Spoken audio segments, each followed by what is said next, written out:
rapport aux deux grandes œuvres que sont la République et le politique, pendant très longtemps, les lois ont fait figure d'ouvrages secondaires, voire inachevés.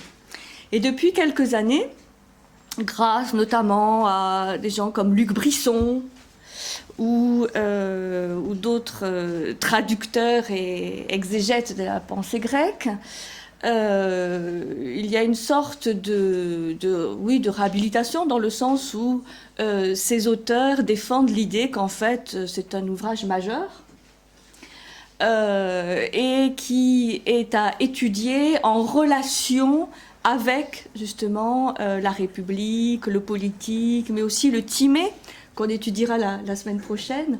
Et donc ça redonne toutes ces lettres de noblesse à cette ouvrage. C'est la raison pour laquelle je l'ai intégré dans ce cycle, même si la lecture des lois, je ne vous cacherai pas, bon, quelqu'un m'a dit qu'il avait fait quelques cauchemars après le Tiburon la semaine dernière.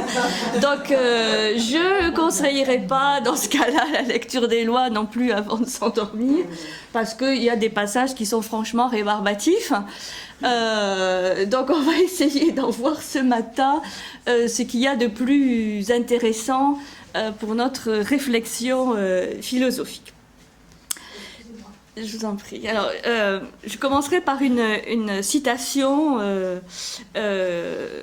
qui pose un petit peu justement cette problématique des lois, question que Diogène aurait posée à Platon. Diogène demandait à Platon s'il avait bien écrit les lois, c'est-à-dire cet ouvrage. Mais alors, ajoutait-il, qu'en est-il? Tu as écrit aussi la République. Et Platon répond, bien entendu.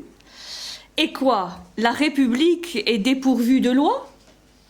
Pas du tout, répond Platon. Mais pourquoi alors te fallait-il encore écrire les lois?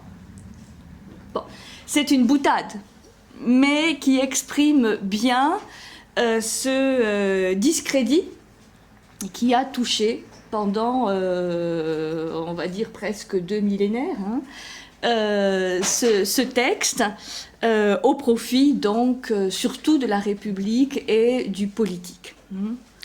Ce texte des lois est probablement le dernier écrit par Platon et c'est son dialogue le plus long en fait.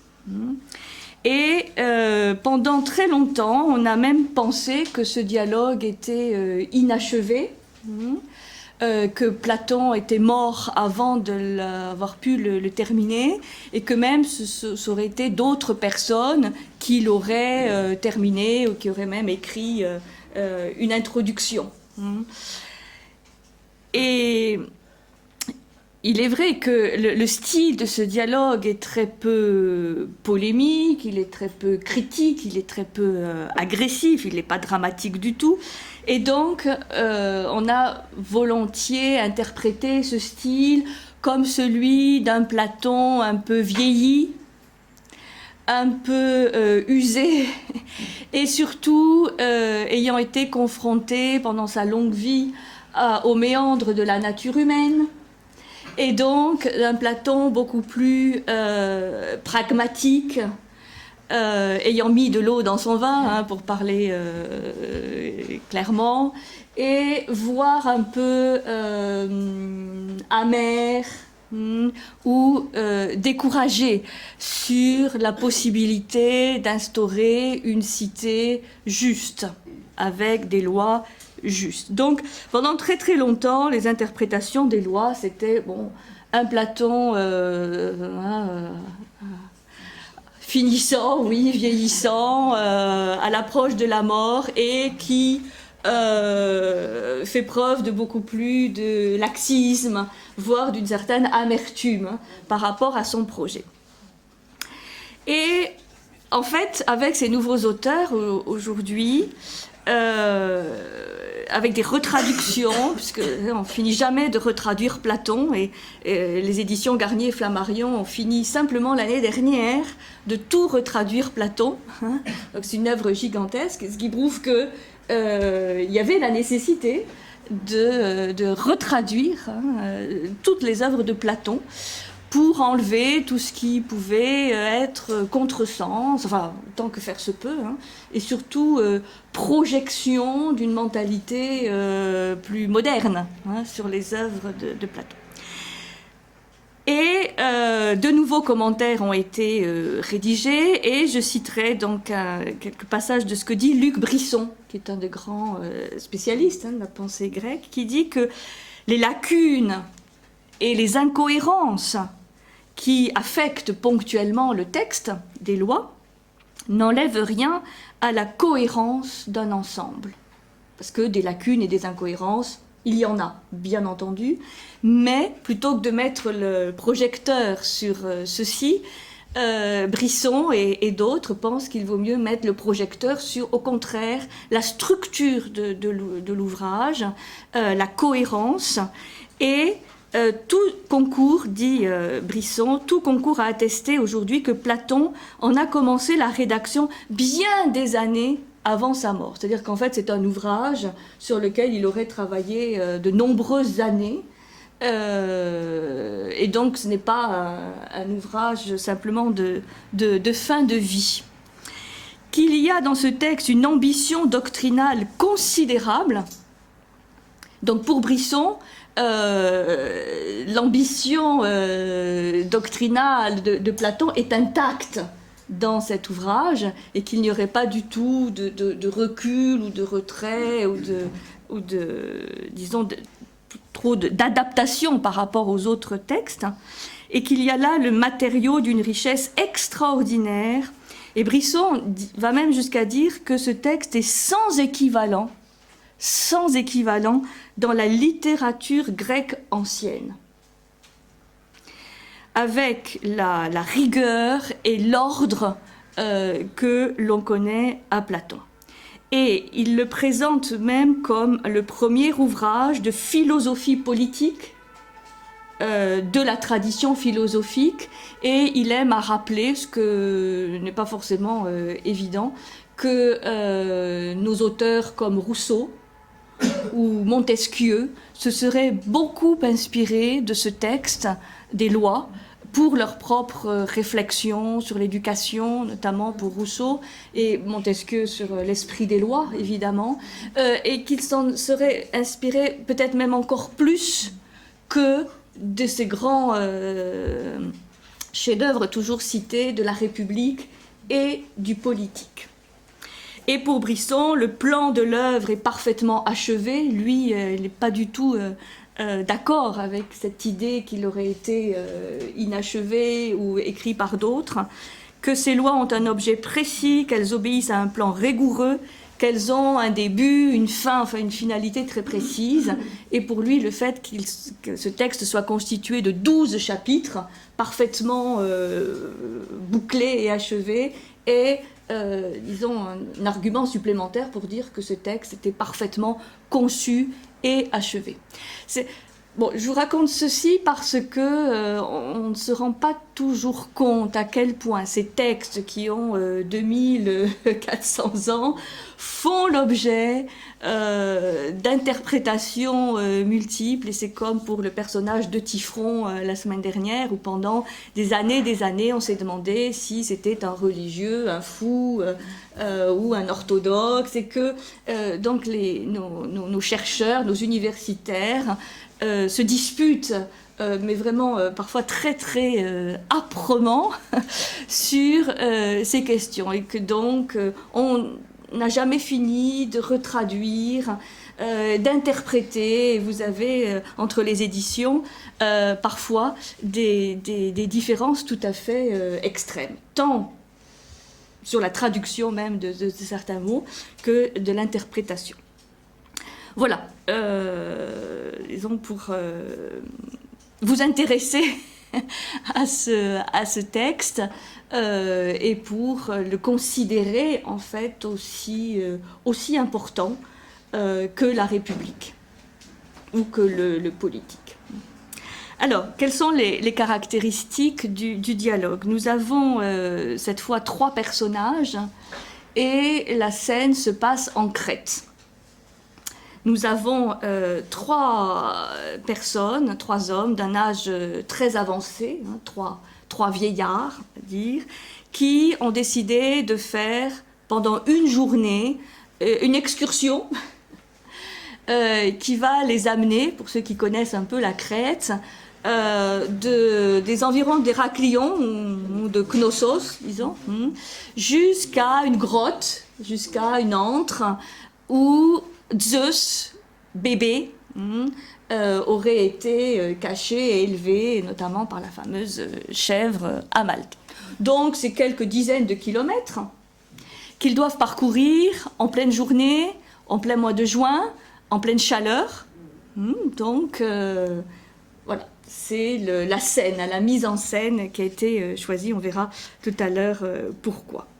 Et donc, le dialogue commence par une des questions, par une question que pose un des interlocuteurs, qui est le personnage principal, en fait, qui est celui qu'on appelle l'Athénien, ou l'étranger d'Athènes, et qui demande à ses 2 compagnons, est-ce un dieu étranger? Est-ce un dieu, virgule, étranger, hein, il s'adresse à eux comme aux 2 autres comme à des étrangers, ou à un homme que vous attribuez l'ordonnancement de vos lois? Voilà, la question initiale, est-ce à un dieu ou à un homme que vous attribuez l'ordonnancement de vos lois? Et voilà, la marche et le dialogue est lancé sur un ouvrage donc, qui va s'intéresser à la législation, aux lois, aux structures qui sont nécessaires pour constituer une cité excellente. Une cité qui soit dans l'excellence et qui puisse rendre les hommes, les citoyens, à la fois vertueux et heureux. Puisque les lois vont nous décrire, et c'est ça le thème donc essentiel des lois, vont nous décrire la constitution dans ses moindres détails d'une cité fictive qui se voudrait excellente. Pour les familiers de Platon, cette notion d'excellence, elle est extrêmement courante, répandue. Une cité fictive, donc excellente, susceptible de rassembler et de former des citoyens vertueux et heureux. Et la question se pose très concrètement, puisque c'est des différences avec la République, qui est une réflexion plus théorique peut-être, sur qu'est-ce que c'est qu'une cité excellente ou une cité juste.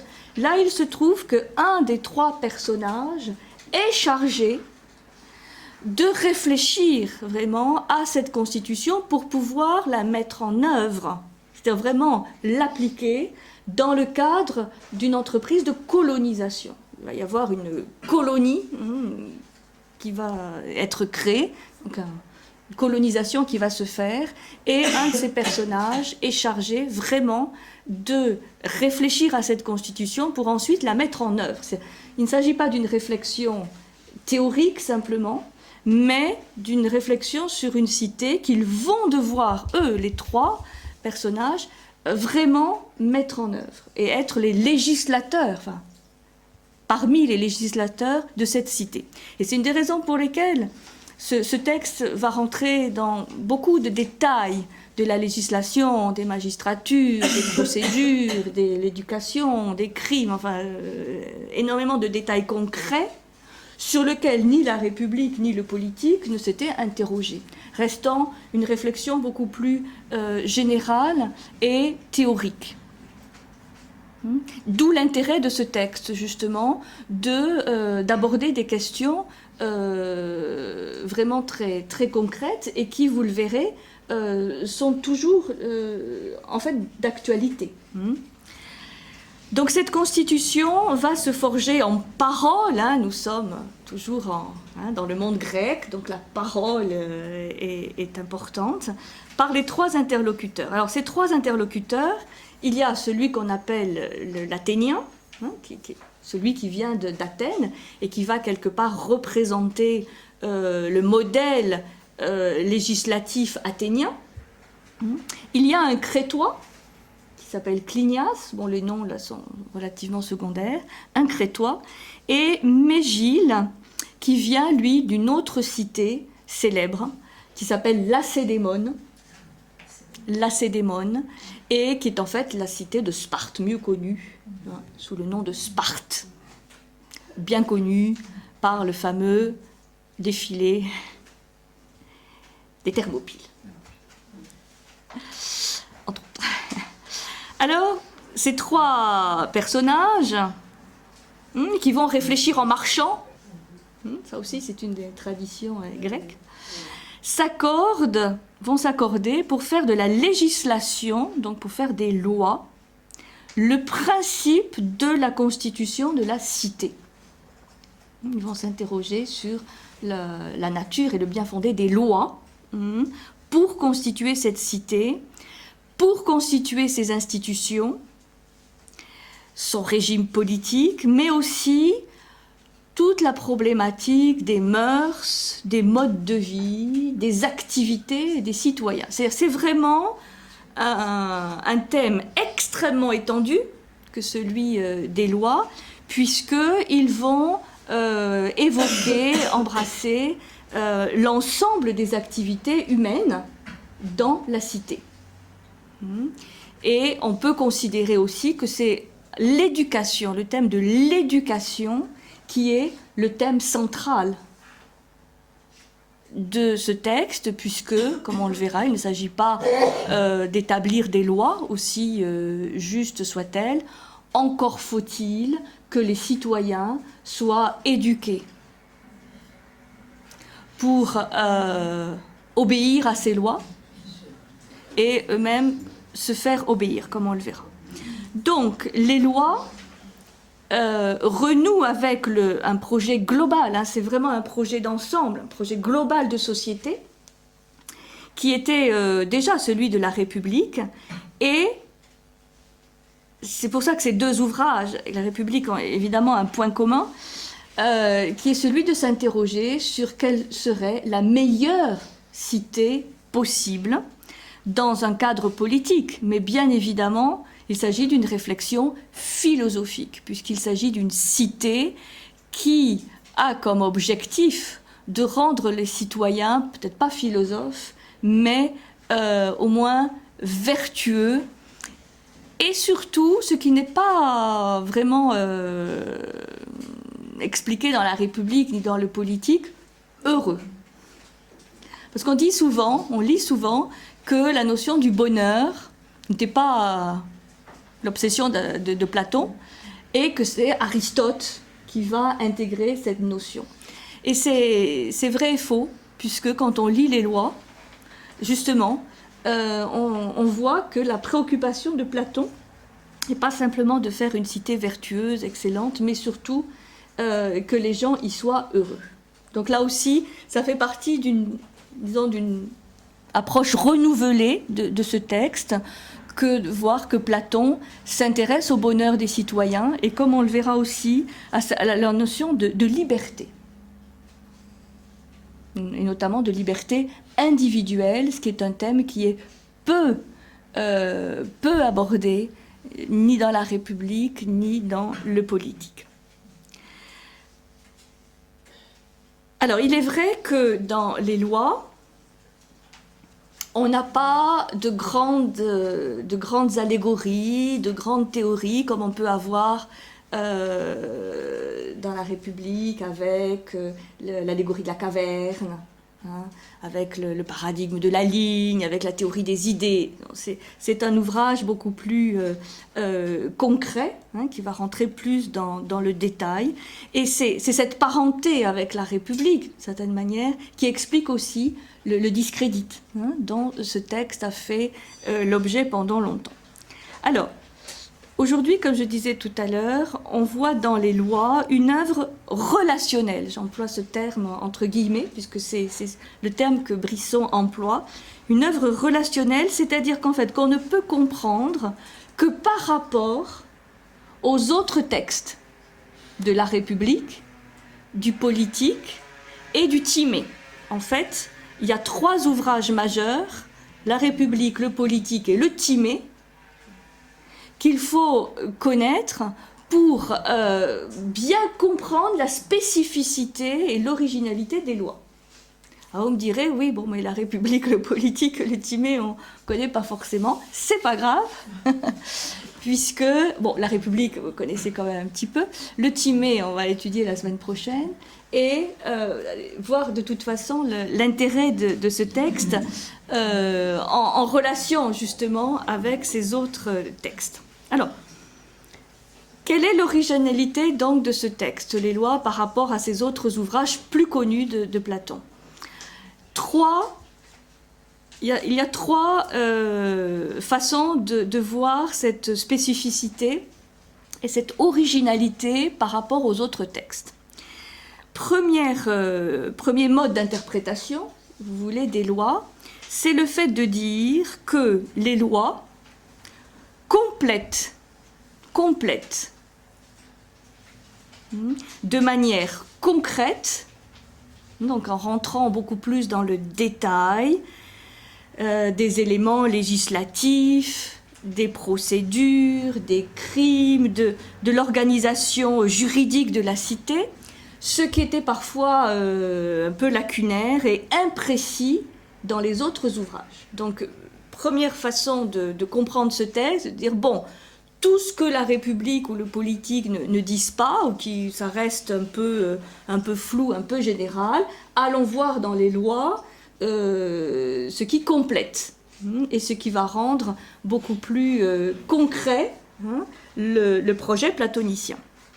Et il est vrai que les lois ne se situent plus ni dans la perspective du philosophe roi qu'on va trouver dans la République. Vous vous rappelez que Platon disait dans la République, seuls les philosophes peuvent gouverner la cité, puisque c'est eux qui ne recherchent pas le pouvoir et qui pourraient éduquer et rendre les citoyens vertueux. Ça, c'est la problématique de la République. Dans les lois, on trouve beaucoup moins cet élément, et la philosophie et le rôle des philosophes dans la cité est vraiment minimisé. Par rapport à la République, il est quand même en deuxième ligne. Il y a quand même, ça reste Platon, mais... Oui, mais disons qu'on n'est pas dans la problématique du philosophe roi de la République, et on n'est plus non plus dans le sage monarque qu'on a dans le politique. Donc, si on considère que la philosophie et le rôle du philosophe est un peu en deuxième plan dans les lois, on se rend compte que ces lois accordent un rôle essentiel à des éléments dont on parle beaucoup aujourd'hui, qui seraient plutôt de l'ordre du lien social, c'est-à-dire comment créer et entretenir un véritable lien social entre les différents citoyens, comment gérer et instaurer le bien vivre ensemble. Je donne cette expression qui semble très actuelle, mais qui est dans les lois, le bien vivre ensemble. La meilleure manière de vivre ensemble. C'est là où on dit que Platon, à l'âge de 80 ans, connaît mieux la nature humaine, et donc justement ces problématiques du vivre ensemble. Et qu'il va intégrer beaucoup plus cet élément de réflexion que dans un ouvrage plus de jeunesse, où il pouvait avoir encore certaines illusions sur la facilité de créer une unité en intégrant les différences. Bon. Et donc, il va beaucoup moins se poser la question de quel serait le meilleur régime, qui est une des problématiques de la République. Là, on parle très peu de régime politique, mais beaucoup plus de cette vie quotidienne du citoyen. On pourrait appeler les lois, on pourrait lui donner un surnom qui est la vie quotidienne dans une cité platonicienne. La vie quotidienne des citoyens dans une cité platonicienne. Et comment se passe concrètement cette vie du citoyen dans la cité platonicienne. Ce qui n'était pas du tout la problématique de la République, ni du politique. J'insiste un peu lourdement sur ce point parce que beaucoup de critiques qui ont été faites vis-à-vis du texte de la République viennent du fait qu'on a voulu voir dans ce texte une réflexion sur une cité idéale, certes, mais une cité que Platon aurait essayé de faire. Je crois que là, aujourd'hui, on se rend mieux compte du contresens qui a pu être fait vis-à-vis de ce texte, qui reste, la République, je parle, qui reste un texte qui est une réflexion sur une cité idéale, une cité théorique que jamais Platon n'a essayé de mettre en application. Par contre, avec les lois, on est beaucoup plus proche de ce souci, effectivement, d'une cité réelle, d'une cité possible. Et voir dans la République le modèle d'une cité possible, je crois que c'est un contresens, et ce qui explique beaucoup de réactions de rejet parfois, tout à fait justifiées par rapport à une certaine intransigeance ou rigueur extrême qu'on trouve dans la République et qu'on trouve beaucoup moins dans les lois. Je crois que c'est important de voir que ces deux réflexions ne se situent pas sur le même plan. Et que, quand on dit que les lois expliquent les règles de la seconde cité idéale de Platon, seconde, il ne faut pas le comprendre comme qui vient après, mais à côté.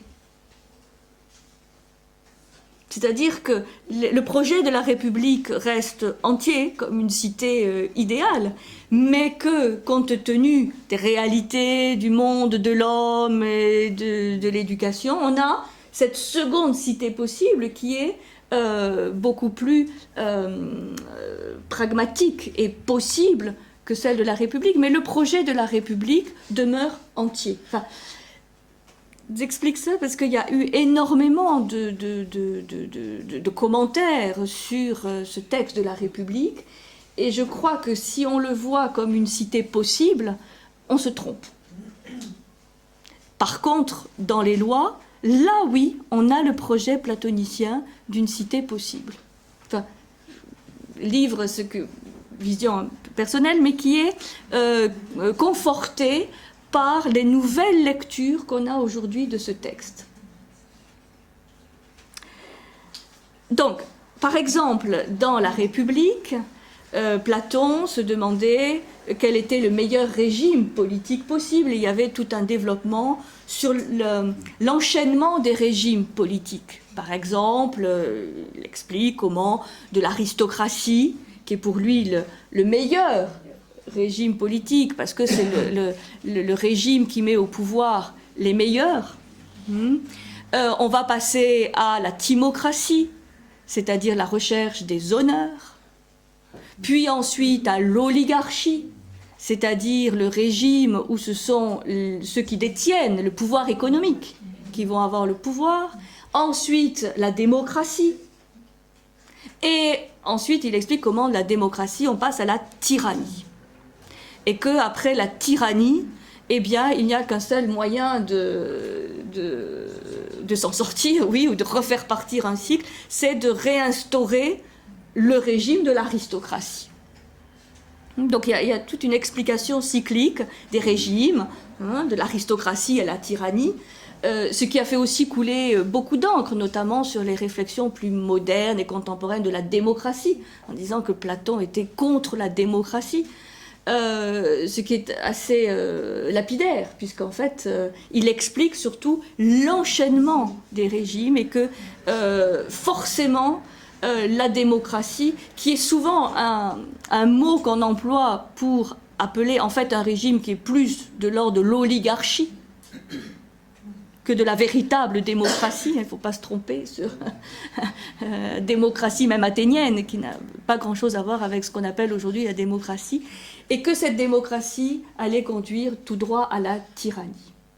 Donc c'est ce genre de réflexion, vous voyez, théorique, idéologique, extrêmement intéressante, mais qui reste théorique, que nous n'avons pas du tout dans les lois. C'est pour vous montrer la différence de réflexion qu'on a avec ce texte, qui lui va beaucoup plus se demander quel type de magistrat, quel type de procédure, quel type de loi, comment faire accepter les lois, enfin des choses beaucoup plus concrètes.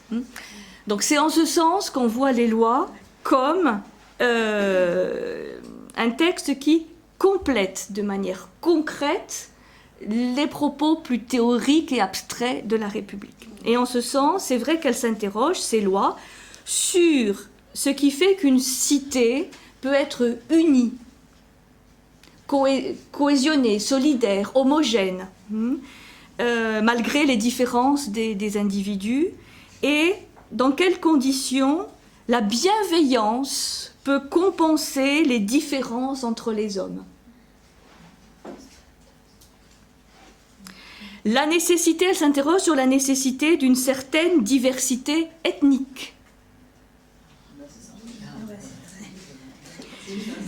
Comment accepter et gérer une certaine inégalité maîtrisée des fortunes? Vous voyez, c'est des questions très concrètes sur comment répartit-on les terres, comment fait-on une société pas égale, où les possessions ne seront pas égales, mais avec une inégalité maîtrisée.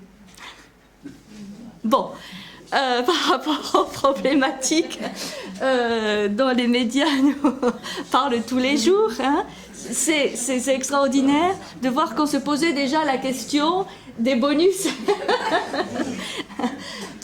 il y a 2400 ans pour... toujours les mêmes problématiques. Et donc, moi je conseillerais vraiment à nos gouvernants de lire ou de relire les lois et pas simplement la République qui effectivement est inapplicable, voilà. Non. Mais les lois, il y a des réflexions très très intéressantes. Et donc, je vous disais, c'est la vie quotidienne à la cité platonicienne, avec, c'est vrai, beaucoup plus d'accent mis sur les difficultés à mettre en place une cité heureuse et vertueuse et juste que dans la République. Alors, ça c'est la première façon de voir l'originalité de ce texte. Deuxième façon, deuxième manière ou mode d'interprétation des lois, c'est le fait de dire qu'elles révisent certaines thèses politiques des ouvrages précédents. C'est ce qui a fait dire que, bon, Platon mettait de l'eau dans son vin. En fait, c'est pas tout à fait juste, mais je vais vous donner deux exemples où on peut effectivement penser qu'il va réviser, donc il va remettre en cause ce qu'il écrivait avant, et qu'il va réviser un certain nombre de thèses, notamment le rôle de la loi. Si, dans la République, on voit la loi comme quelque chose qui est essentiellement source de contraintes, parce que la loi va donner des ordres, va contraindre l'individu, dans le texte des lois, Platon va s'interroger beaucoup plus sur quelles sont les conditions à mettre en œuvre pour que les citoyens adhèrent au contenu des lois. C'est-à-dire qu'ils n'y obéissent pas simplement par contrainte, mais par une sorte d'adhésion, au moins minimale, à ces lois. D'où un sujet tout à fait nouveau dans les lois qui va apparaître, sur lequel on reviendra plus tout à l'heure, qui est la notion de la persuasion. Comment persuader les citoyens qu'il est mieux d'obéir aux lois que d'y désobéir. Et qu'est-ce qui fait le bien fondé de la loi? Et comment passer d'une relation affective à la loi à une vision plus rationnelle. Bon. Je pose le problème, c'est là où, sur ce thème de la loi, Platon vraiment innove et ajoute quelque chose et révise, dans le sens où il se rend compte qu'il ne suffit pas de dire aux citoyens « obéissez aux lois », encore faut-il leur expliquer, les éduquer, pour qu'ils puissent comprendre le bien fondé de la loi et en être persuadés. Même si, dans certains cas, si la persuasion ou si le côté rationnel n'aboutit pas, là, il y aura évidemment des mesures. C'est le propre de toutes les procédures vis-à-vis des crimes et des délits, qui sont donc la désobéissance ou la transgression des lois. Mais avant d'arriver là, il y a plusieurs livres qui s'interrogent sur la nécessité, mais surtout le comment persuader, qui est toute une sorte de préambule à la loi. Et là aussi, je trouve que c'est vraiment une réflexion intéressante de se poser cette question. Il ne s'agit pas simplement de faire des lois, mais de pouvoir les expliquer, c'est-à-dire de faire œuvre de pédagogie pour que les citoyens comprennent que la loi étant une sorte d'intérêt général, évidemment il y aura des contraintes, mais qu'ils puissent comprendre mieux en quoi consiste la contrainte et comment cette contrainte est-elle compatible avec leur liberté.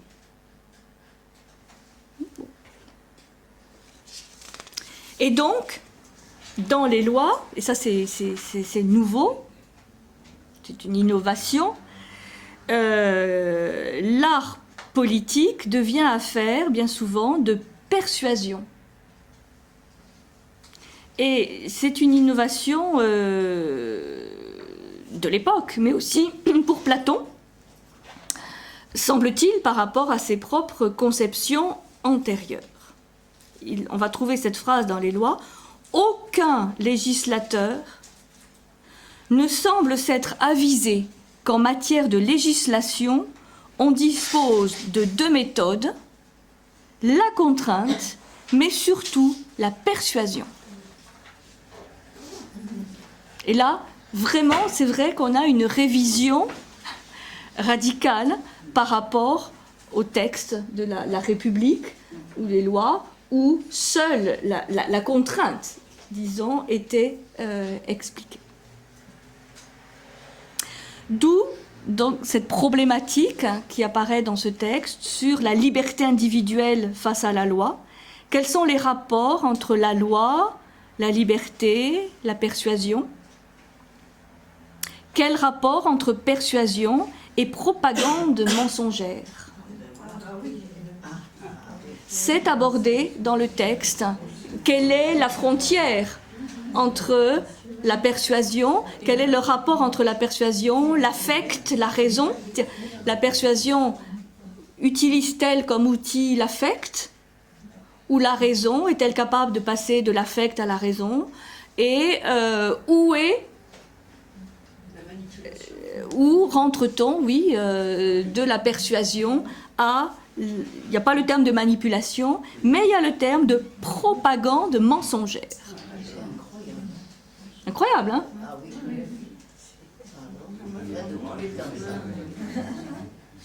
Bon.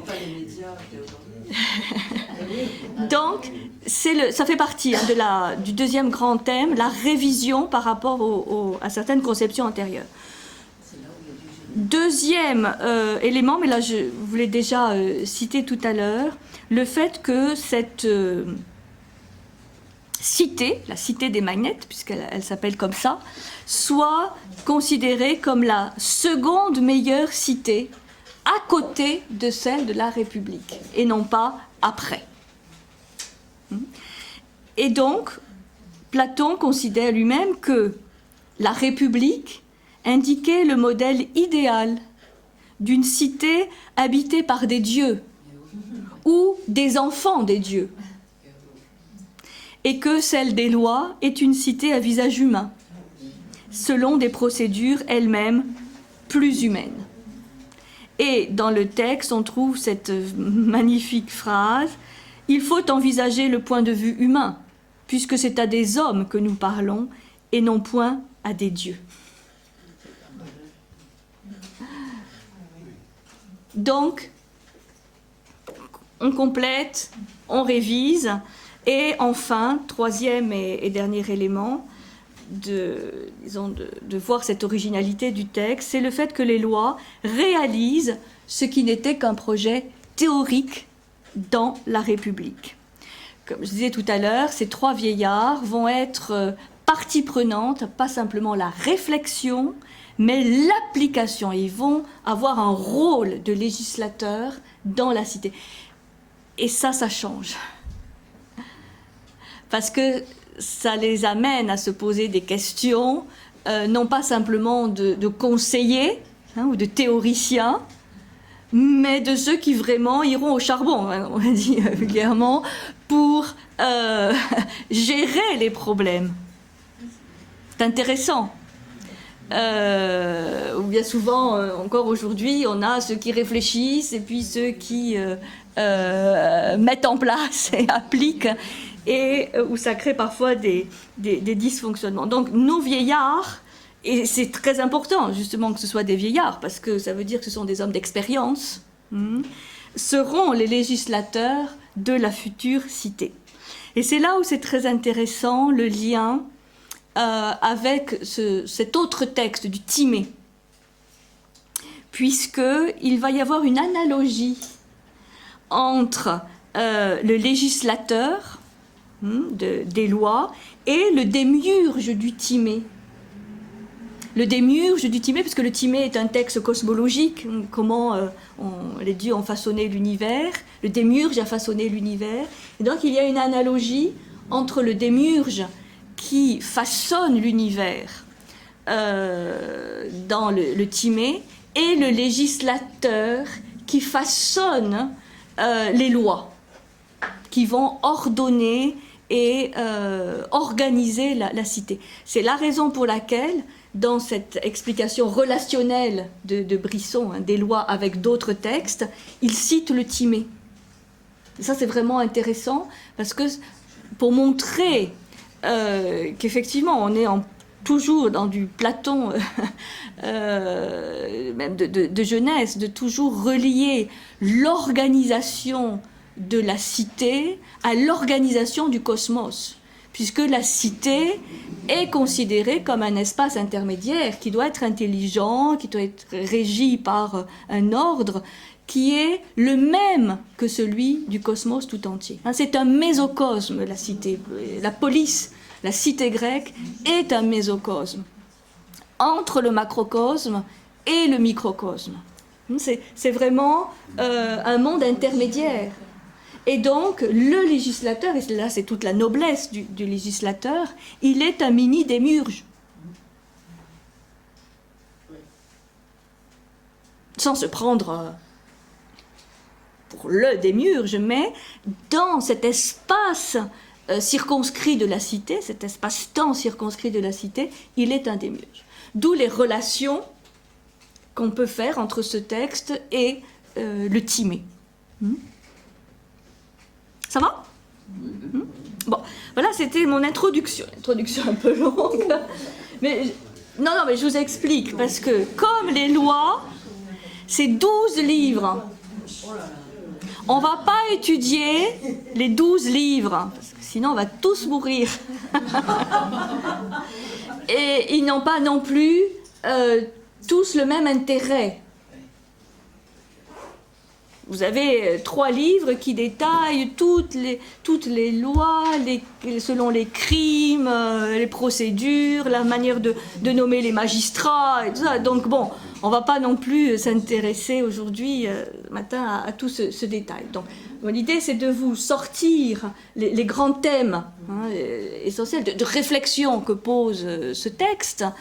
Et donc, il me semblait important de faire cette introduction pour situer l'ouvrage, bien comprendre pourquoi on l'étudie, pourquoi il est intéressant de l'étudier.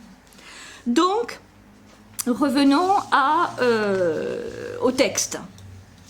Enfin, revenons. Entrons dans le texte. On a donc 3 personnages qui ne sont pas du tout choisis au hasard. On a un Athénien, un Crétois et un Lacédémonien, un Spartiate. Et donc, la justification de ces 3 personnages est expliquée dès le début, puisque ils se saluent mutuellement comme des citoyens venant de cités célèbres pour leur législation. Et c'est vrai que ces 3 modèles législatifs sont les plus fameux du monde grec, avec chacun ses spécificités. Athènes, sous la protection de la déesse Athéna.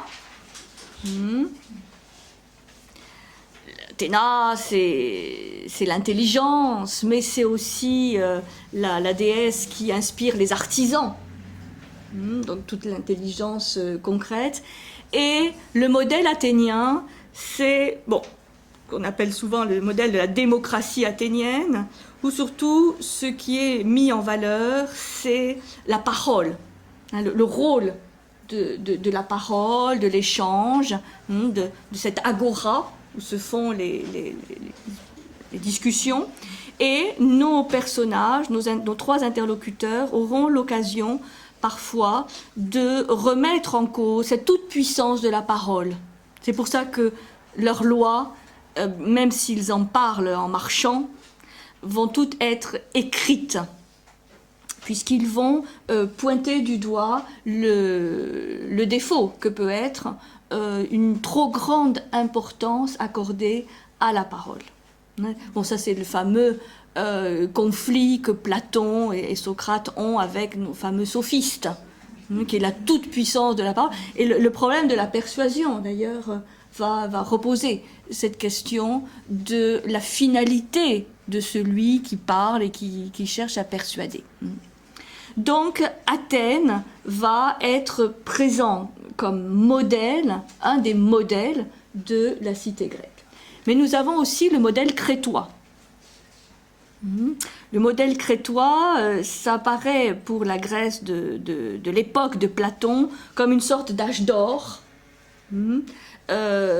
puisque nous avons l'origine mythique du pouvoir de Minos donné par Zeus. Donc là, c'est un autre dieu inspirateur, c'est Zeus, père de Minos, et nous avons toute cette justice crétoise avec Minos, mais aussi Rhadamante, enfin, ces espèces de rois divins qui ont géré cette très très ancienne civilisation crétoise, du 1er millénaire avant Jésus-Christ. Donc c'est un modèle, le modèle crétois. D'ailleurs, Aristote, qui va beaucoup étudier plus tard les constitutions, va étudier aussi la constitution crétoise.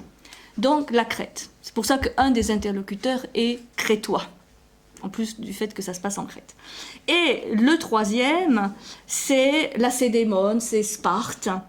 Là aussi, c'est une constitution extrêmement célèbre, un peu aussi d'origine mythique, beaucoup même d'origine mythique, puisqu'on dit que c'est Apollon, le dieu Apollon, qui aurait été à l'origine de l'inspiration du fameux roi mythique Lycurgue, qui aurait créé cette constitution de Sparte, de Lacédémone, avec tout un partage des terres presque égalitaire hein, qu'on va trouver dans cette constitution spartiate, avec surtout la subordination de l'intérêt particulier vraiment à l'intérêt général de la cité. Donc, ces trois personnages vont chacun représenter un modèle. Le fait que nous soyons en Crète, c'est aussi le fait que nous soyons loin d'Athènes, pour remettre en cause la toute-puissance du modèle athénien et remettre un peu les choses à plat par rapport à une réflexion sur Athènes, le modèle crétois, le modèle spartiate. Aussi, quelque chose de très intéressant au niveau symbolique, c'est que cette marche et cette réflexion se fait en plein jour, en plein été, sous une chaleur caniculaire, alors que, par exemple, le dialogue de la République se passait en pleine nuit. Donc on allait vers le lever du jour, là on va vers la nuit, et nos trois vieillards vont vers la caverne. Ils vont vers une caverne, vers une antre, l'antre de Zeus, hein, de Zeus enfant. Et là aussi, la caverne donc, se situe à la fin, hein, à l'issue du texte, et pas au début. Pour dire qu'il y a une sorte de symétrie inversée hein, par rapport à la République. Bon, le fait que ce soit des vieillards aussi est important, puisque c'est symbole plus de sagesse et d'expérience. Alors, quels sont les thèmes essentiels de ces 12 livres ? Il y en a beaucoup dans les premiers livres, donc on va surtout s'intéresser en fait aux thèmes abordés dans les premiers livres. Dans le premier livre, le livre 1, la problématique est la suivante.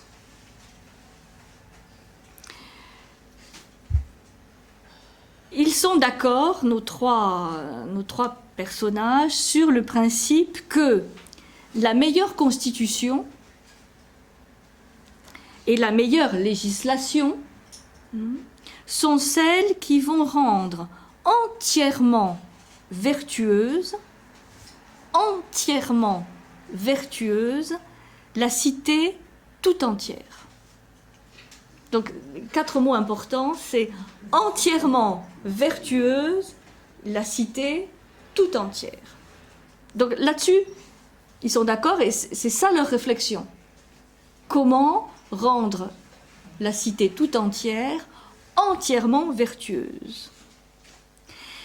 Et donc, ils vont expliquer que le meilleur législateur sera celui qui, au moyen des lois, rendra la cité entièrement vertueuse. Et ça veut dire quoi, entièrement vertueuse? Ça veut dire que cette cité ou ces lois vont s'appuyer sur la totalité des vertus et pas sur une seule. Et la totalité des vertus, pour Platon, c'est en fait les 4 vertus cardinales, ce qu'on appelle les 4 vertus cardinales, parce qu'elles forment une croix, donc 4.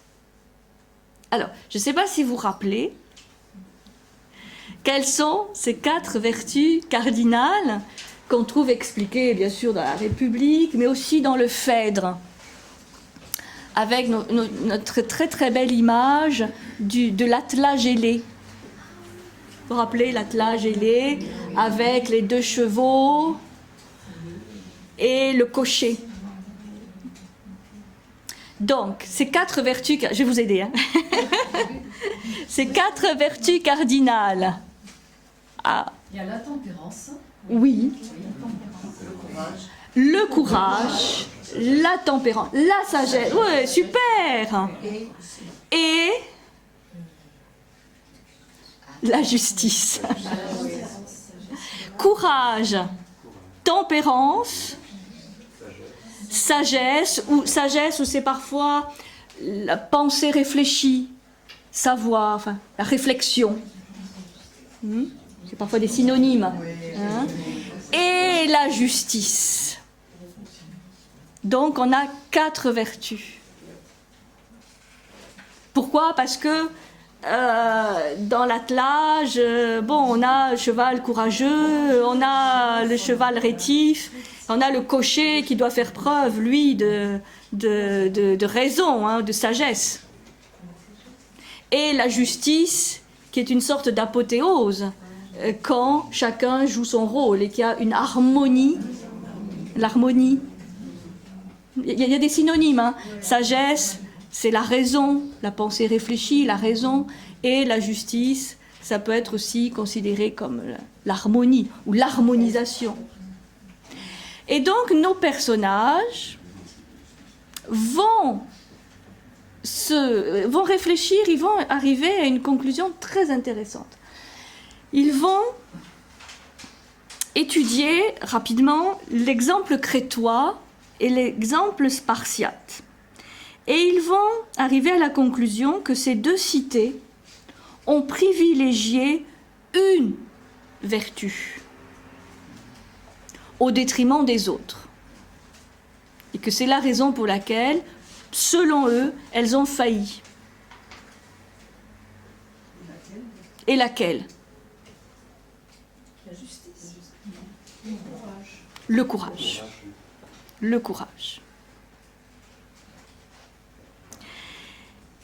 Donc, ils disent, ces deux cités ont privilégié une seule vertu, le courage, plutôt que la vertu dans son ensemble, c'est-à-dire les trois autres, et elles ont poursuivi la guerre plutôt que la paix.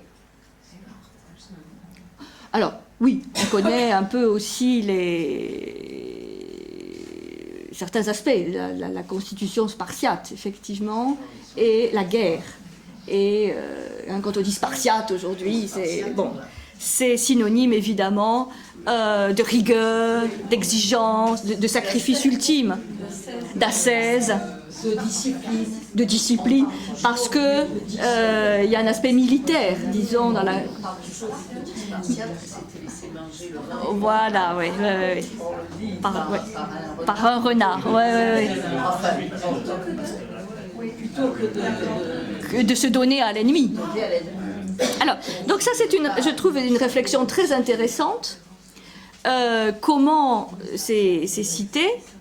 Bon, à la limite, on est d'accord ou pas d'accord avec leurs conclusions, peu importe, mais comment ces sociétés ont mis en avant la vertu du courage au détriment des autres. Et surtout, il y a une réflexion très intéressante sur la guerre. Puisque, disent, ces sociétés ont plutôt privilégié la guerre à la paix, et à l'intérieur de la guerre, quelle guerre ? Et là, ils expliquent, et je trouve intéressant cette réflexion, sur les trois sortes de guerres. Ils disent, il y a trois sortes de guerres. Il y a les guerres contre des puissances étrangères, donc contre un ennemi extérieur. Mais il y a aussi la guerre contre des éléments internes, c'est-à-dire un ennemi, entre guillemets, un ennemi intérieur, guerre civile, enfin, ce qui peut déboucher sur guerre civile, avec des éléments donc internes. Et enfin, il y a la guerre contre soi-même. On n'oublie pas quand même que c'est un ouvrage philosophique et que c'est la guerre contre soi-même pour faire triompher ce que chacun a de meilleur en lui. Et donc, ils expliquent que dans une guerre interne, les enjeux sont différents que dans une guerre contre un ennemi extérieur. Et je trouve cette réflexion intéressante parce qu'on se demande souvent pourquoi les guerres civiles sont les guerres les plus terribles qui soient, celles qui laissent le plus de blessures et de meurtrissures dans les imaginaires, dans les mentalités collectives. Et ils vont apporter certains éléments de réponse. Ils disent, dans une guerre interne, l'essentiel n'est pas d'exterminer la partie adverse, comme ça peut l'être dans une guerre vis-à-vis d'un ennemi externe. Mais au contraire, l'objectif est de réconcilier les parties ennemies. C'est le rôle du législateur. Et donc, puisqu'ils réfléchissent, l'organisation de la cité ne saurait jamais être déterminée en fonction seulement des guerres extérieures, mais par rapport aux problèmes éventuels internes et à la guerre intérieure. On va parler de guerre interne et de guerre intérieure de chaque citoyen avec lui-même. Et là, ils disent, là, ne faire appel qu'au courage est une erreur. Donc elles ont mis en avant, elles ont survalorisé le courage dont on doit faire preuve vis-à-vis de l'externe, qui n'est pas le même que le courage dont on doit faire preuve pour gérer des problèmes internes et intérieurs. Ou pour gérer des problèmes internes ou intérieurs, il faut faire appel à la tempérance, à la justice et à la sagesse. C'est une réflexion, je trouve, très intéressante, puisqu'ils disent, c'est des vieillards, hein, des sages. Il est plus difficile de remporter un succès contre les ennemis de l'intérieur, car il faut gagner le soutien de tous ses concitoyens. Un tel succès nécessite du courage, mais aussi les autres vertus. Et par rapport au courage, ça c'est une réflexion qu'on n'a pas trop dans les autres ouvrages de Platon. Il faut distinguer entre le courage qu'on manifeste contre des ennemis extérieurs et celui forcément plus mesuré dont on doit faire preuve dans les relations entre citoyens, au risque d'exacerber la guerre civile. D'où la nécessité de mailler le courage et la tempérance. Le courage, donc, ne doit jamais céder à l'agressivité ni à la violence. Pas plus qu'il ne doit céder au plaisir intempestif. Intempestif. Alors, ça c'est intéressant.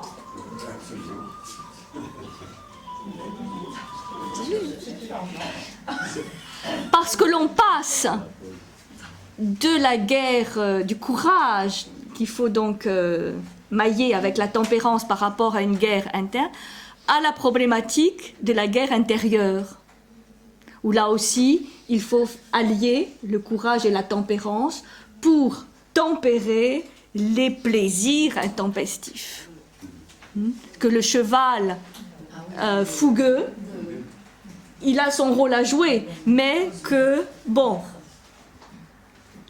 peu à peu, grâce au courageux et au cheval courageux et surtout au cocher, on puisse modérer cette impulsivité, ce côté intempestif. Donc vous voyez, c'est là où on voit quand même qu'on continue à faire de la philosophie par rapport à l'éthique et par rapport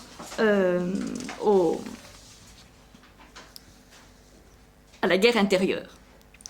Et dernier élément, puis on fera la pause après, par rapport à la tempérance, ils vont donc vraiment s'interroger sur le rôle de la tempérance, qui pour eux sont des moyens de type souvent pédagogique à mettre en œuvre pour que chacun soit, disons, convaincu de la nécessité peu à peu de maîtriser, de tempérer ses désirs et ses plaisirs, arriver à la maîtrise des plaisirs.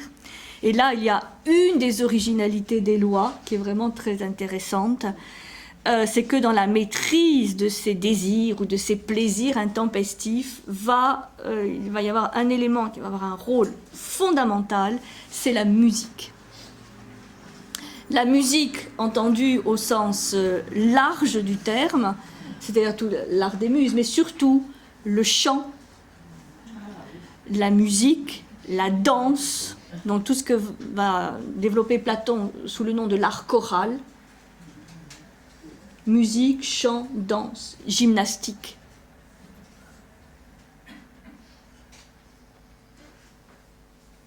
La gymnastique étant plutôt associée au corps physique, mais la musique au plan émotionnel. Et évidemment, fait partie aussi de la musique l'étude des mathématiques, de l'astronomie, de la géométrie. C'est-à-dire tout ce qui est harmonie, l'étude de l'harmonie. Donc ça, on y reviendra par rapport à l'éducation, puisque c'est déjà dans la République, mais là, c'est vraiment développé dans les lois, le rôle essentiel de la musique dans l'éducation du citoyen, de l'enfant, de l'adolescent, mais aussi de l'adulte.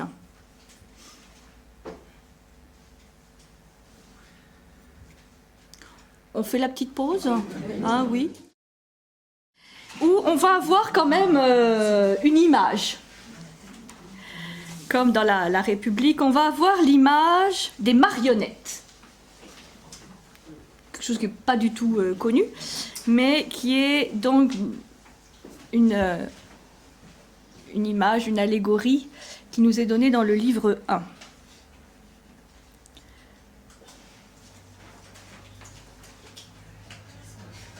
J'y vais ou j'attends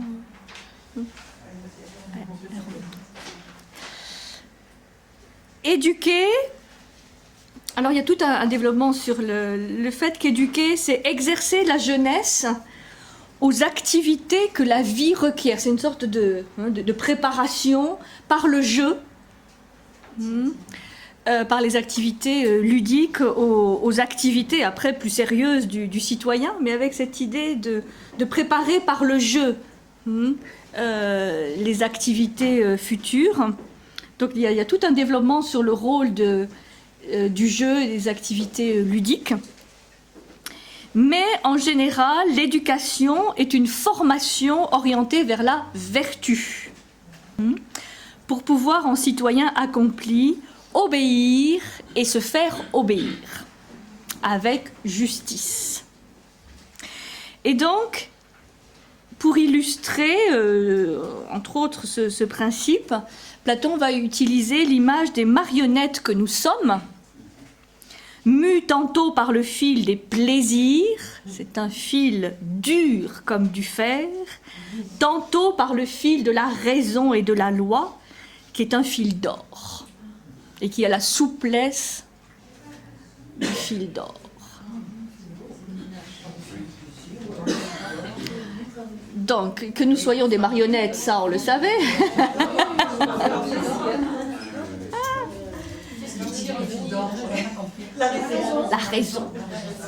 La raison, la pensée réfléchie. Alors, je vais vous lire le texte, c'est le seul extrait que j'ai choisi, mais je vais vous lire le texte où il est question de ces marionnettes. Alors, prenons la question sous cet angle. Considérons que chacun des êtres vivants que nous sommes est une marionnette divine,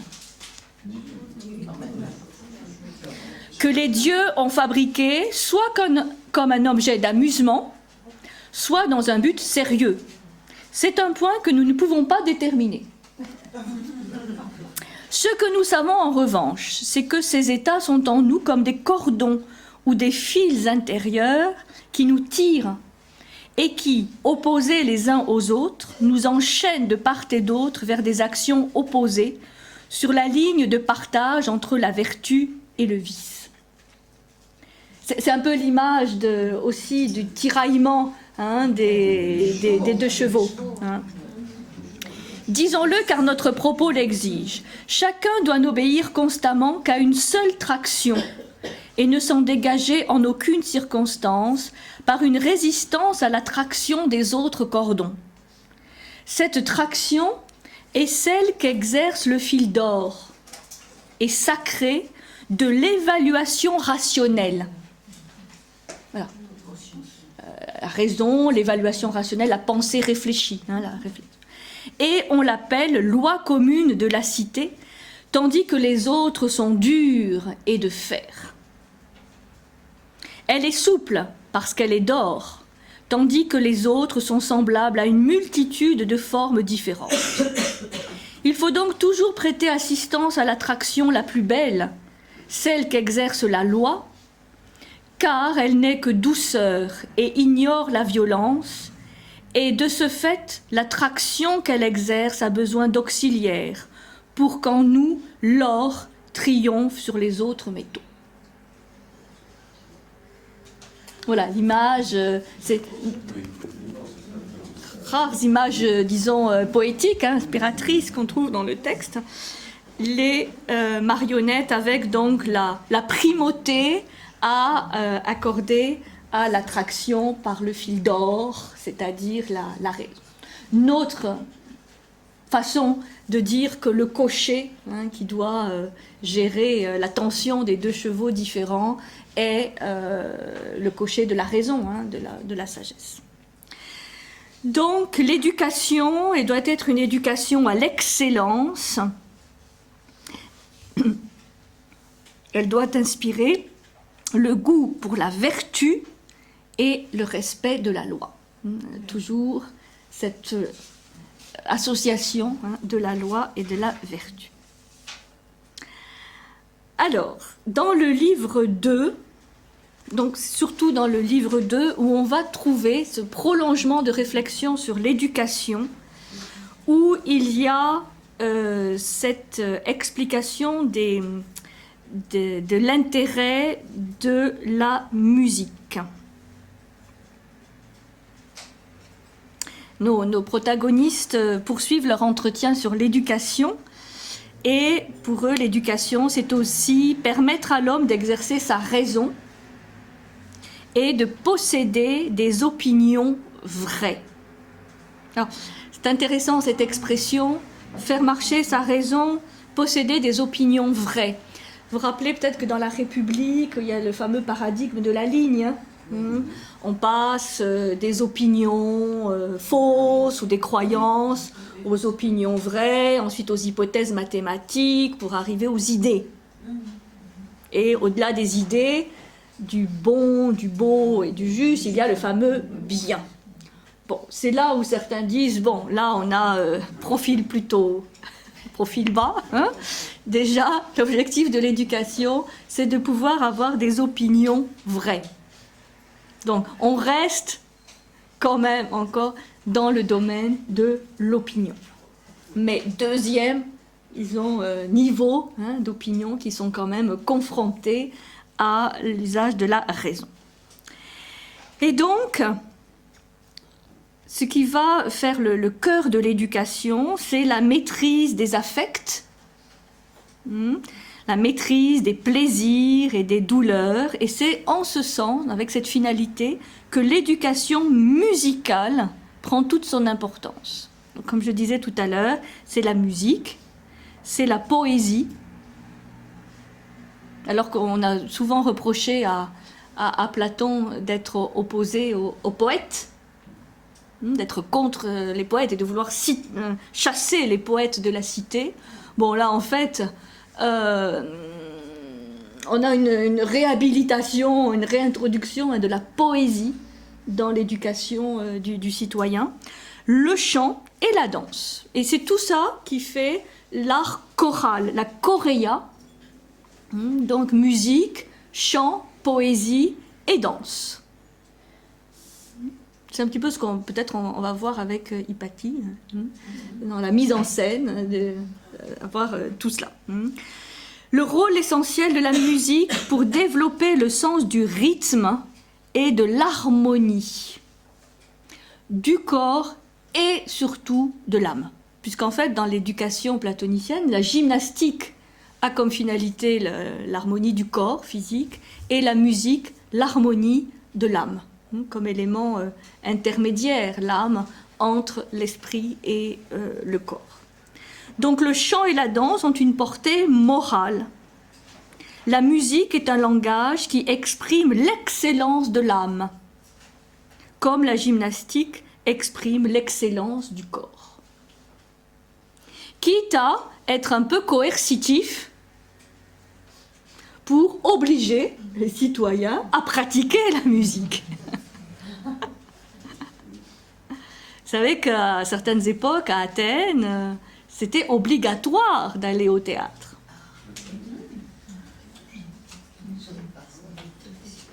Parce que ça faisait partie de l'éducation du citoyen. Alors évidemment, oui, pour permettre à chacun peut-être d'éprouver effectivement cette catharsis, c'est-à-dire cette purification de l'âme par le fait de se retrouver dans l'histoire et dans la mise en scène. Oui, oui, c'était très très important. Donc ça, c'est une spécificité, une originalité des lois. Tout ce développement sur l'art choral et de l'importance de la musique pour l'éducation. Et dans un autre livre, il complétera, plus sur la fin, vers le livre 8, par les mathématiques. Ils disent que pour certains citoyens, pas forcément pour tous, mais pour certains citoyens, il faudra compléter par cette autre partie de la musique qui est l'étude des mathématiques, de l'astronomie et de la géométrie. Mais que ce n'est pas forcément utile pour tous. Non, ça sert à rien. Mais de toute façon, c'est toujours l'idée de comprendre les lois mathématiques de l'univers. Donc on peut les comprendre par le chant, par la musique au sens strict, mais aussi de manière plus... Bon, je sais que c'est très polémique, ça, par rapport au côté peut-être élitiste de l'éducation platonicienne. Bon, je vais passer sur le livre 3 assez rapidement. Le livre 2, c'est ça, c'est l'éducation et le rôle de la musique. Ça, c'est dans le livre 2, qui est une continuité du livre 1, hein, sur les vertus, la guerre, la cité vertueuse, et donc le livre 2, c'est un prolongement sur l'éducation et le rôle de la musique. Le livre 3, là, on revient à tout un historique des constitutions. Donc, bon, c'est intéressant aussi, mais nos interlocuteurs se demandent ce que furent l'origine et le développement historique des constitutions. Et donc là, il y a toute une narration sur le début des formes de civilisation après le déluge. Il y a eu un déluge. Avec, ça, Platon le raconte dans d'autres livres, notamment le Timée, le Critias.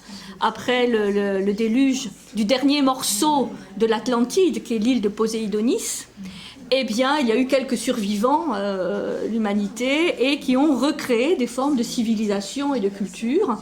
D'abord sur les montagnes, dit-il, sous une forme plutôt patriarcale, et ensuite les hommes sont descendus dans les plaines, se sont alliés, et il y a eu tout un développement de cités dans les plaines, avec un système moins patriarcal.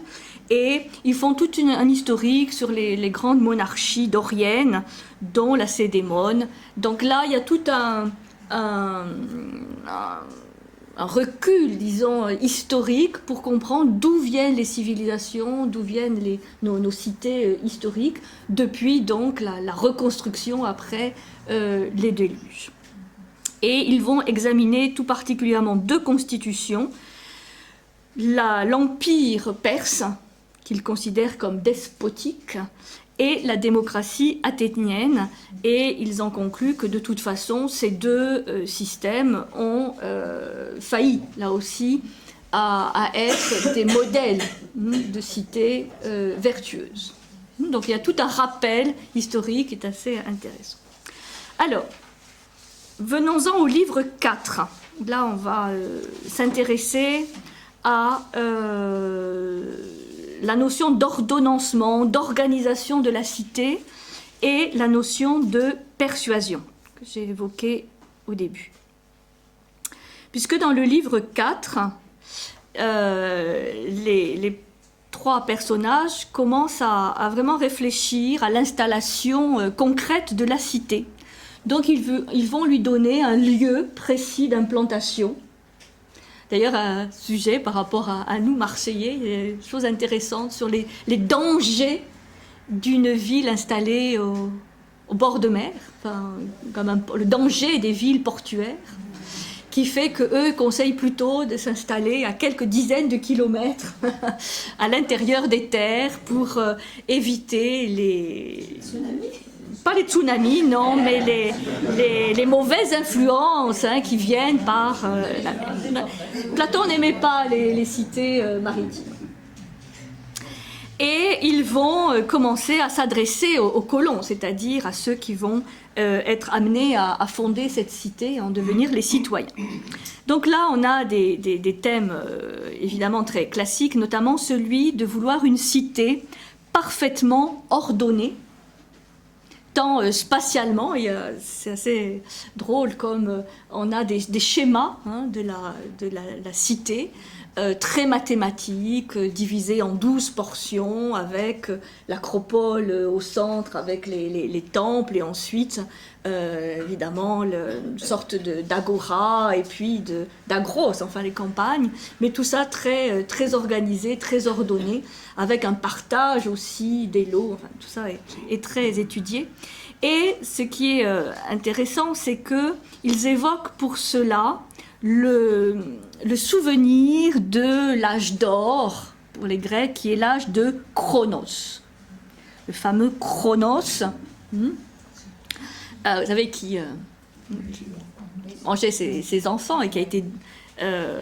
dont les enfants ont été délivrés par le fameux Zeus. Et donc, pour eux, Chronos, c'est l'image d'un gouvernement divin et parfait. Et connaissant la nature faillible des hommes, eh bien, à l'époque de Chronos, les rois et les chefs étaient ce qu'on appelle les daimons, c'est-à-dire en fait des esprits divins, puisque les hommes n'étaient pas au niveau pour assurer ce pouvoir de la cité. Alors, ils le citent comme modèle exemplaire, parce qu'ils disent il faut, dans l'instauration d'une cité, même concrète, viser une telle perfection. Il y a toujours cette idée de pouvoir se rapprocher le plus possible de cet âge d'or, qui était un petit peu hors espace-temps, mais duquel il faut quand même pouvoir au moins s'inspirer. Et c'est en ce sens qu'ils disent que Dieu, le Dieu, est la mesure de toute chose. Donc, nous devons confier nos cités, mais aussi nos affaires privées, à ce qu'il y a en nous de divin. Et ce qu'il y a en nous de divin, eh bien, c'est la raison. Et l'expression de la raison, ce sera la loi. L'esprit, comme dirait Montesquieu, l'esprit des lois. C'est-à-dire que inspirons-nous, ce qu'ils disent, du système d'autrefois, qui sert de modèle, de Chronos, et donc confions nos citoyens à ce qu'il y a de plus divin. Et ce qu'il y a de plus divin en l'homme, c'est sa raison, c'est sa capacité de réflexion, de savoir, donc de sagesse. Et la loi devra être l'expression de cette instance divine. C'est pour ça que la loi devra être souveraine. On parle souvent, souveraineté des lois. La loi sera souveraine et viser toujours l'intérêt général. Et c'est pour ça que le citoyen aura une obligation, c'est d'obéir à la loi. Parce que la loi n'est pas simplement humaine, mais d'inspiration divine. L'autorité suprême devra revenir à celui qui obéit à la loi, au lieu de la tourner à son profit. Le critère de celui qui doit avoir le pouvoir, à qui on donnera le pouvoir, c'est un critère d'obéissance inconditionnelle à la loi. La loi est incontournable. C'est pour ça que c'est vraiment le pilier est l'élément de cohésion sociale si tous les citoyens adhèrent avec la même foi, le même enthousiasme, disons, au bien fondé de la loi. D'une manière générale, le salut d'une cité ne sera assuré que si les chefs sont les esclaves de la loi. Les mots sont très forts, c'est-à-dire vraiment au service total, incontournable de la loi. Toutefois, c'est là où nous arrivons à la notion de persuasion, l'accomplissement des devoirs ne passe pas seulement par des articles de loi. Le législateur devra avoir recours à des préambules expliquant, donc de manière pédagogique, quel est le principe de la loi, pour susciter la bienveillance qui en favorisera l'adoption. Donc jamais une loi sans préambule qui explique la rationalité de la loi, mais surtout, vous voyez le terme de bienveillance, où là on est dans le domaine de l'affect. C'est-à-dire que la loi, et surtout son préambule, doit intégrer la dimension affective du citoyen. C'est là où, c'est vrai, on a quelque chose de différent de la République, où dans la République on parlait beaucoup de la raison, de la rationalité du citoyen. Bon, le citoyen est aussi affect.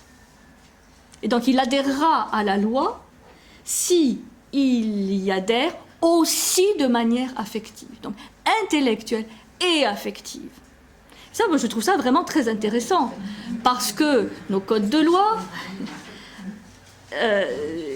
c'est vrai, ne sont pas toujours précédés de ces préparations, de ces préambules qui s'adressent à la raison du citoyen, mais aussi à son affect.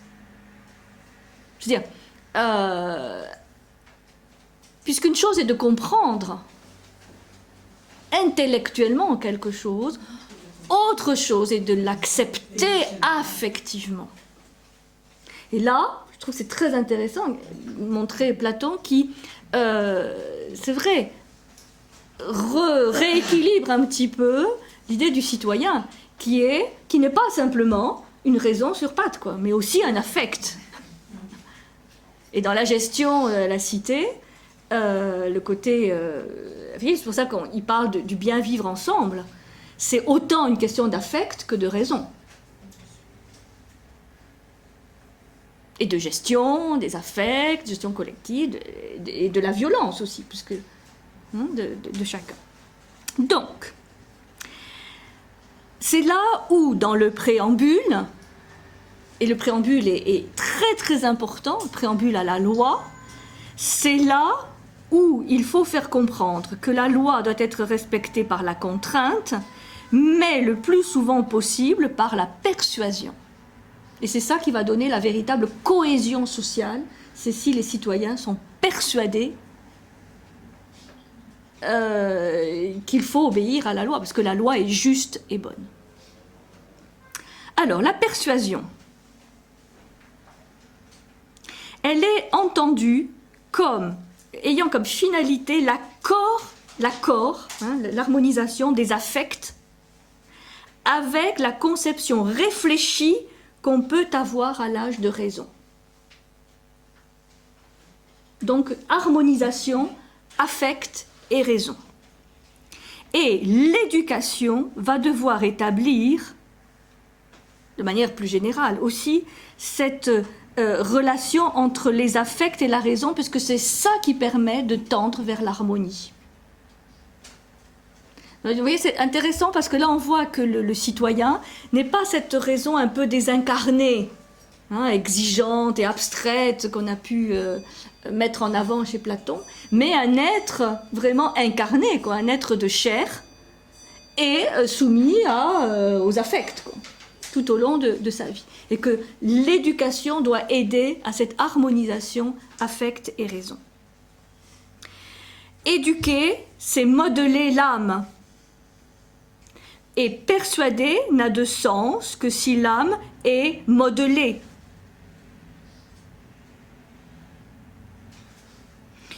Cela veut dire aussi que le citoyen doit avoir une diversité minimale de choix et d'opinions qui lui soient offertes. Donc ça, c'est un autre élément que dans cette idée de persuasion, il y a l'idée de respect de la liberté individuelle de chacun.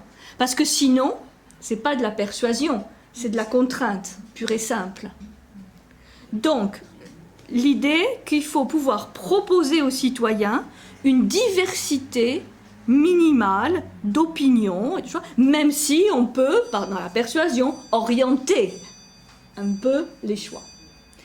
Et c'est là où il y a vraiment cette idée très intéressante dans les lois, où sans liberté d'expression, sans liberté de penser, il n'y aura ni persuasion, ni démarche rationnelle, mais simplement de la contrainte. Alors, ni persuasion, ni démarche rationnelle, simplement contrainte. Alors, ça peut sembler banal, puisque depuis 2400 ans, notamment en Occident, dans la philosophie politique, on a fait quand même un certain nombre de réflexions sur ce sujet. Mais remettons-nous dans le contexte de l'époque où c'est une réflexion quand même très novatrice. Cette notion de liberté individuelle, de diversité de choix et d'opinions, sans laquelle il n'y a pas de persuasion et donc d'adhésion volontaire du citoyen à l'obéissance à la loi. Ceci permet aussi de comprendre en quoi et pourquoi sa propre liberté peut être limitée par la loi. Ça, c'est la fameuse expression aujourd'hui, la liberté de chacun s'arrête ou commence. Bon. Mais à l'époque, disons, cette réflexion est quand même très novatrice. Oui, parce que dans nos trois modèles, qu'ils soient spartiates, crétois ou athéniens, cette réflexion sur la liberté individuelle de chaque citoyen, pas simplement de ceux qui ont le pouvoir ou la parole, c'est quand même très novateur, très poussé. Oui. Même si aujourd'hui ceci semble un peu banal. Alors, voilà quelques éléments sur cette notion de persuasion qui donc compense la notion de contrainte. Évidemment, dans les derniers livres, là où Platon va étudier les différents délits, les différents crimes, la loi sera là dans son expression la plus contraignante. Mais on verra que ce ne sera pas simplement que du châtiment. Alors, encore quelques instants, si vous pouvez. Le livre 5 va s'intéresser à l'installation spatiale. C'est ce que j'évoquais un petit peu tout à l'heure. C'est que ce sont les mathématiques qui doivent présider au dessin de la cité. Après, on est d'accord, pas d'accord, mais donc ça peut sembler, vous avez là les schémas, dessins, vous avez je ne sais plus où, vous avez les schémas. Alors évidemment, pour Platon, quelle est la forme géométrique la plus parfaite ? C'est le cercle. Donc la cité sera circulaire, je sais plus, et divisée en 12 parties, je ne sais plus. Ah voilà. Voilà,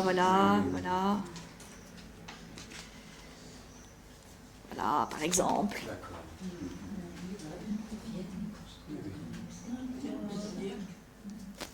Donc, pourquoi ? Parce que les mathématiques vont donner les mesures, les proportions harmonieuses. Et donc, là, ils vont vraiment dans le détail. Le nombre idéal aussi de citoyens dans la cité est calculé de manière mathématique. Et on arrive à des petites cités, quelques milliers d'habitants. Hein, jamais. Donc le nombre des futurs colons est précisé, la répartition des propriétés, des lots et la répartition en 4 classes de revenus distinctes. Donc il n'y a pas égalité des citoyens, comme par exemple dans la constitution spartiate. Il n'y a pas une collectivisation des terres, c'est la propriété privée avec des inégalités, mais des inégalités, je disais, maîtrisées. C'est-à-dire il y a un maximum et un minimum qui doit être absolument respecté dans une fourchette tout à fait acceptable, donc relativement faible. Donc ça, c'est le livre 5 qui va s'intéresser vraiment au dessin géométrique et harmonieux de la cité. Le livre 6, c'est toutes les magistratures et les lois, donc description des principales magistratures, de leur mission, les principes du droit familial. Donc ça vous intéresse, le livre 6. Le livre 7 reprend tout le terme de l'éducation du citoyen, de sa naissance à sa vieillesse. Et de nouveau, c'est 7, l'importance essentielle de l'art, la musique, la danse, les arts lyriques, le théâtre, et une éducation mathématisée, scientifique, pour ceux qui le peuvent. Le livre 8 va nous parler des fêtes et des célébrations religieuses. Quelles fêtes, quel calendrier, quelle célébration. Aussi l'entraînement sportif, les mœurs sexuelles.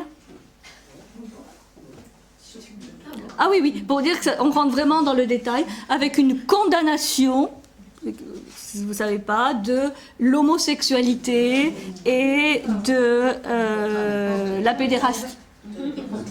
Alors justement, je dis ça parce que c'est vrai que souvent, en tout cas c'est l'image qui est développée aujourd'hui par rapport au monde grec. Donc là il y a une condamnation, oui, assez tranchée, oui,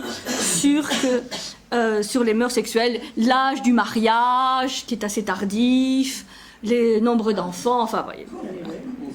L'organisation, oui je sais que ça allait vous plaire, l'organisation des activités productrices, commerciales, enfin, on rentre dans tous les détails.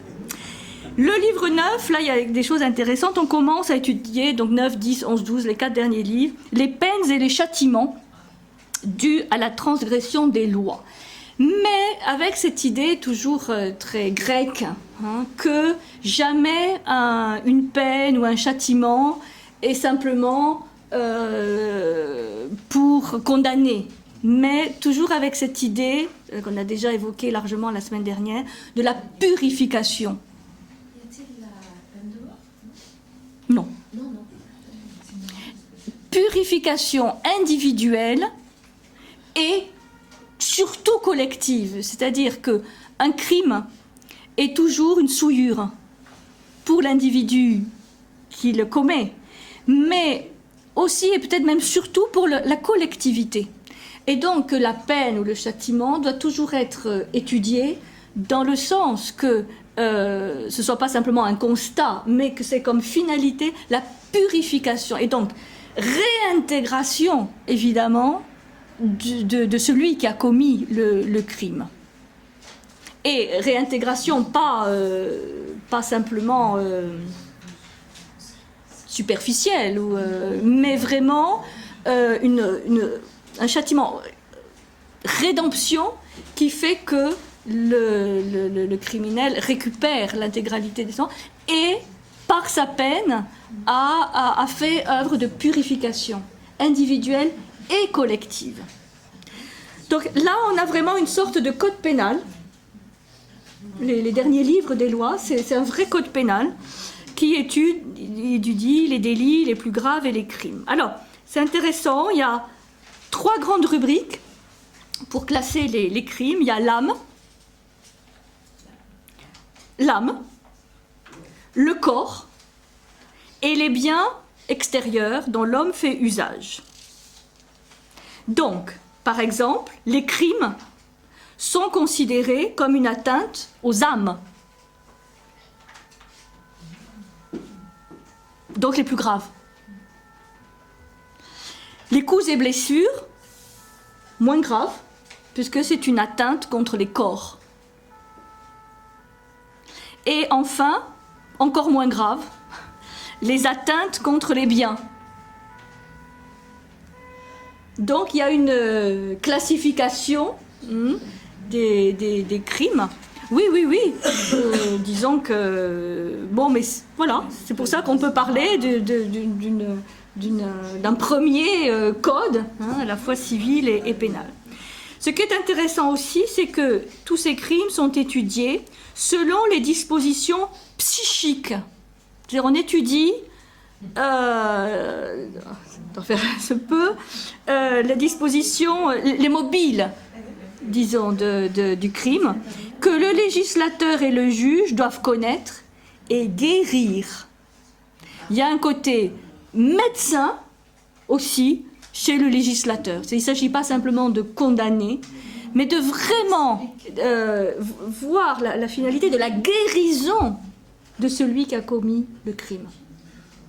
Et le législateur est responsable de cette guérison.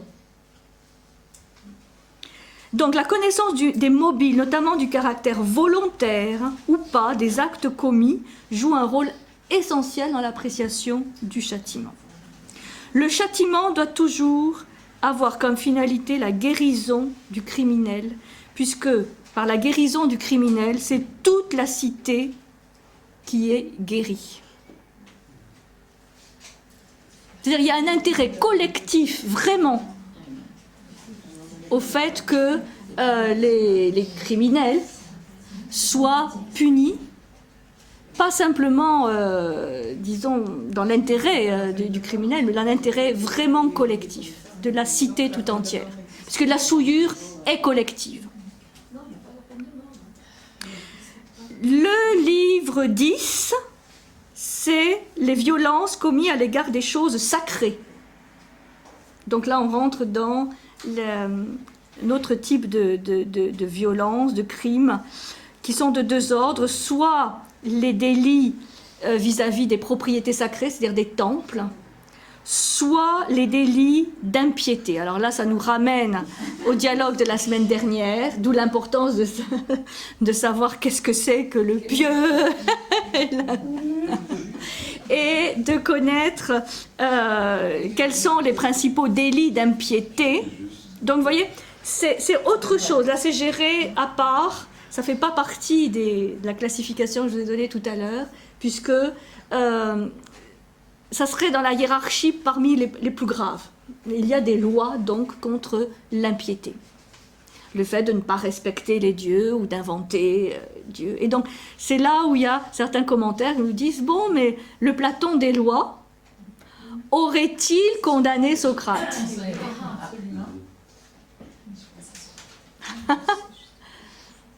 C'est intéressant parce que ça chamboule un peu nos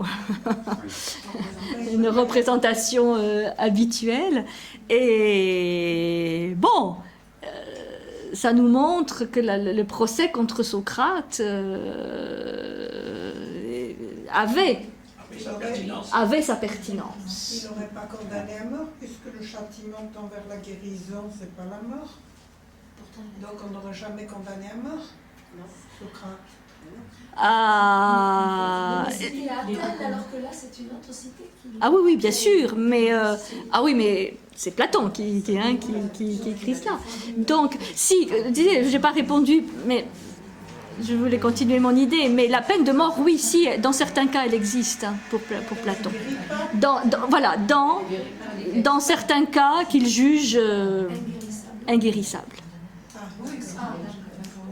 Donc, Socrate, enfin c'est une hypothèse, mais c'est intéressant de refaire l'histoire, aurait pu être peut-être condamné par Platon, mais pas à l'acide. L'exil ne permet pas la purification de la cité.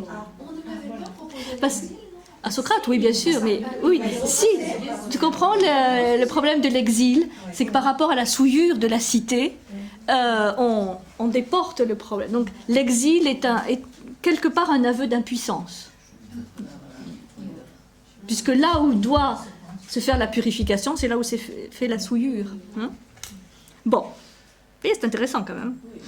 Donc, dans ce livre 10, on voit que les lois donnent à la Constitution son fondement religieux, cosmologique, et que la méconnaissance du rôle de la divinité est parmi ce qui est le plus grave. Bon, le livre 11 revient sur cette idée de délit, des crimes, et le livre 12 va poser un certain nombre de questions pénales fort intéressantes sur la corruption des magistrats, par exemple. C'est envisagé comme hypothèse. Les impôts, la gestion des funérailles, enfin bon, c'est très très très précis. Donc évidemment, tout est légiféré. C'est un système complet. Donc souvent je dis c'est un système totalisant, totalisant, mais pas totalitaire. C'est l'incinération, c'était quoi à l'époque? Oui. L'incinération. Oui, tout à fait, l'incinération. Oui. Sur un bûcher. Oui. Pour les grands personnages. Voilà. Et les autres étaient enterrés? Non, c'était l'incinération, mais disons l'histoire du bûcher, la mise en scène. Voilà un petit peu, bon, c'est... Alors, la conclusion, c'est que, pour finir sur une notion un peu nouvelle, c'est que on dit que les lois instaurent un régime de noocratie. Noocratie. Noocratie. N-2-O. Cratie. Alors, qu'est-ce que c'est? Noocratie. N-2-O-C-R-A-T-I-E. Nous kratos, c'est-à-dire le pouvoir à l'esprit. Nous et kratos, le pouvoir. Donc, bon, c'est un petit peu comme pour la République. Hein, disons que c'est là où on voit qu'il n'y a pas de changement fondamental sur la finalité de la cité, qui est le fait de toujours pouvoir donner le pouvoir à l'esprit, à la raison, et que la loi est l'expression plus parfaite de cet esprit, de cette raison. Mais avec, le fait de rentrer vraiment dans plus de détails. Je vous ai fait cette présentation parce que franchement, la lecture des lois, c'est totalement rébarbatif. Sauf certains passages, comme le livre 3, historique, qui est plus anecdotique, ou le passage des marionnettes, tout ça. Mais pour le reste, c'est vrai que c'est très difficile de lire de la première page jusqu'à la dernière. Donc là, vous avez des éditions qui vous donnent un petit peu les grands thèmes de chaque livre, donc vous pouvez aller directement au passage qui vous intéresse sans avoir à... C'est pas un dialogue léger comme on a pu voir avec le Tifron ou le Banquet, le Phèdre, qui sont des ouvrages vraiment beaucoup plus mythiques, enlevés ou polémiques, comme le Gorgias qu'on avait vu sur la à ou l'Hippias. Bon. Donc là, c'est quand même intéressant à connaître